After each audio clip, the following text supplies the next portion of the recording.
کمال او هنر دا نه دی چې ته ګرمې روټۍ پسې پردي کور ته پردي وطن ته ځان ورسوې. کمال او هنر دا دی چې ته ګرمه روټۍ خپل کور ته خپل وطن ته راوړې.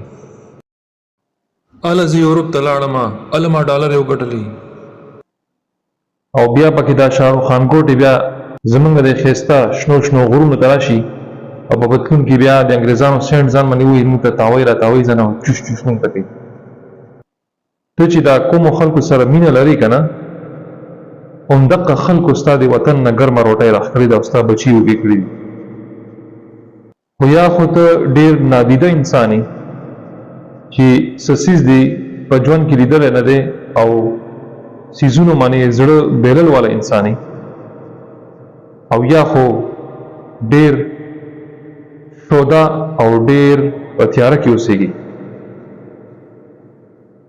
چې تا ته دا هم پته نشته دی چې ستا وطن کې بدنظمي او غربت او د حالات چا خراب کړي.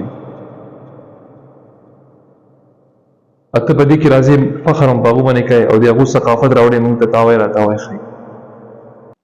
په پتلون باندې او ډالرو باندې د انسان عظمت نه ثابتېږي. ته سفر یې وکړه، تجارت وکړه، معیشت دپاره منډه او تړه ووهه، خو خپل وطن ته څیز راوړه، خپل وطن ته KFC راوړه. د انګریزانو KFC نه خپله جوړه کړه.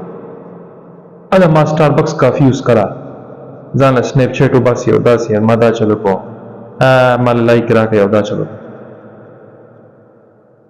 ته خپل وطن ته سټاربکس راوړه، خپل وطن کې خپل د ثقافت تحفظ وکړه، هغې له ترقي ورکړه.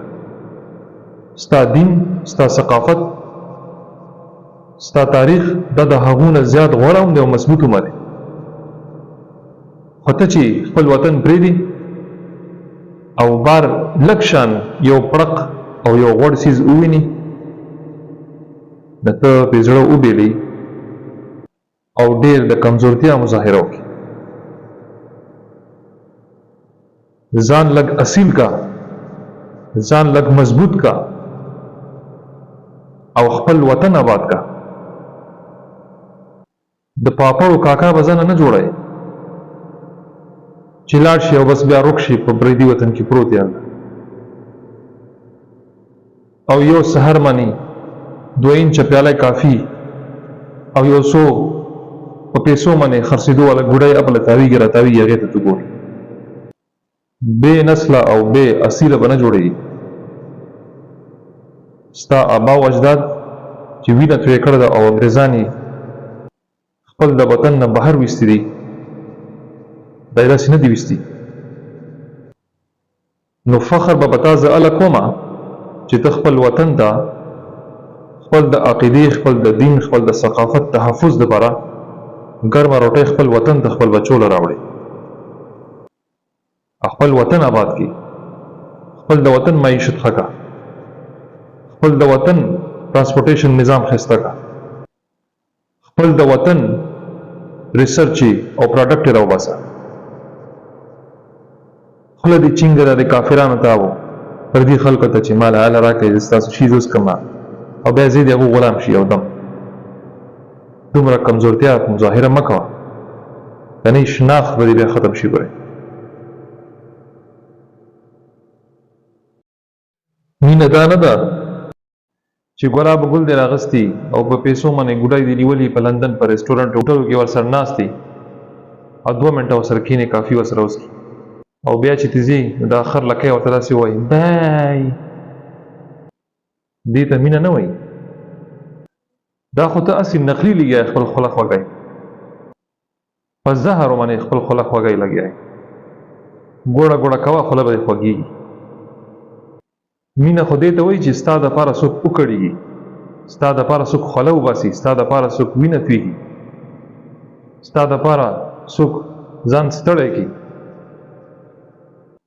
دا چې ته لږ ضعیفه شلې که نه او بیا ټیټر ټیټر کېږي لګیا یې، بیا به درته پته ولګي چې د پیسو دا ګوډۍ ستا خواله راځي یا نه راځي.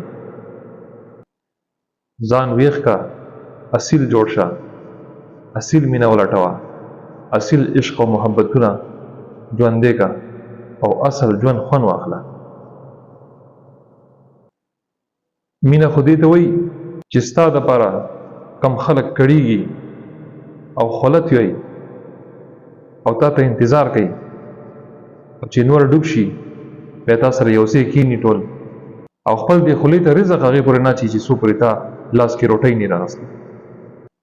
زمونږ کم مینه او محبت دی په دې پسې دنیا ړنده شوې ده او ته ګرځې لندن او د پاریس په بلډینګانو او د اوسپنو منځ کې داسې روانې دا چل کې او دا چل کې. نادي ده دا چې ته هغې بلډینګانو ته ګورې تا له خو شرم او تا له قهر راتل پکار دي چې نه تا کړاو کړی دی خپل وطن دپاره او چې چا دا ستا وطن خراب کړی دی د هغو څیزونو ته ته ګورې او داسې خوشحالېږي را خوشحالېږي. زه تاسو ته نن د پیاډش ښایسته هواګانې ښیمه. ګډ مورنینګ.